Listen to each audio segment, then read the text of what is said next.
നിങ്ങളുടെ ഫേവറേറ്റ് സീരിയലുകൾ ടിവിയിൽ വരുന്നതിന് മുൻപേ സൺ നെക്സ്റ്റ് ആപ്പിൽ കാണാം. ഇനി എല്ലാവർക്കും മുൻപേ കാണൂ. ഇപ്പോൾ തന്നെ സൺ നെക്സ്റ്റ് ആപ്പ് ഡൗൺലോഡ് ചെയ്ത് സബ്സ്ക്രൈബ് ചെയ്യൂ. എനിക്ക് രഘുവേട്ടന്റെ കമ്പനിയിൽ എന്തെങ്കിലും ഒരു ജോലി കിട്ടുമെന്ന് അറിയാൻ വേണ്ടി വന്നതാ. ഈ മൊബൈൽ സർവീസ് സെന്റർ ഒന്നും തുടങ്ങിയിട്ട് ഒരു കാര്യമില്ല, പണി കുറവാ. കമ്പനിയിലാവുമ്പോൾ സ്ഥിരമായിട്ട് എന്തെങ്കിലും ഒരു ജോലി കിട്ടുമല്ലോ.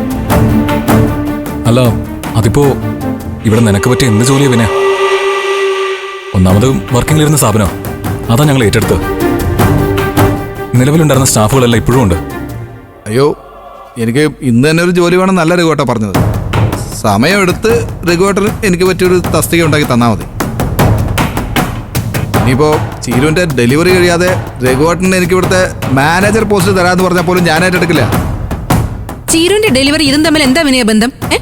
നീയാണോ അവളുടെ പ്രസവം എടുക്കാൻ പോന്നെ? കളിയാക്കല്ലേ അമ്മളി ചേച്ചി. ചീരുവിൻ്റെ പ്രസവമൊക്കെ ഡോക്ടർ എടുത്തോളൂ, പക്ഷേ ഭർത്താവായ ഞാനടുത്തുണ്ടാവണമല്ലോ.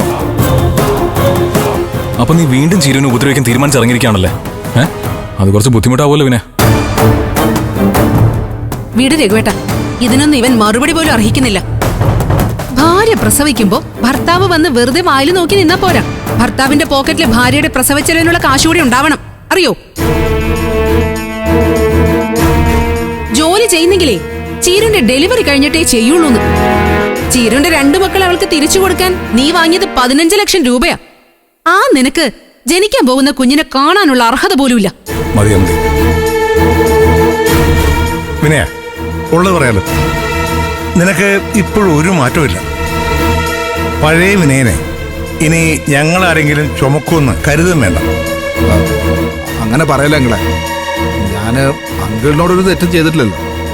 അത് ശരിയാ, അതിനെ ഞാൻ സമ്മതിച്ചിട്ടുണ്ട്. പക്ഷേ നീ ചീരുവിന്റെ ഭർത്താവാണെന്നുള്ളൊരു ബന്ധം, അത് മാത്രമേ എനിക്ക് നീയായിട്ടുള്ളൂ. അവളെ നീ നിന്റെ വീട്ടിൽ നിന്ന് ഇറക്കി വിട്ടതിന് പിന്നെ എന്റെ മനസ്സിൽ നിന്ന് ഞാനും നിന്നെ അങ്ങ് ഇറക്കി വിട്ടു. എന്നാ പിന്നെ നമുക്കങ്ങ് പോയാലോ? വാ.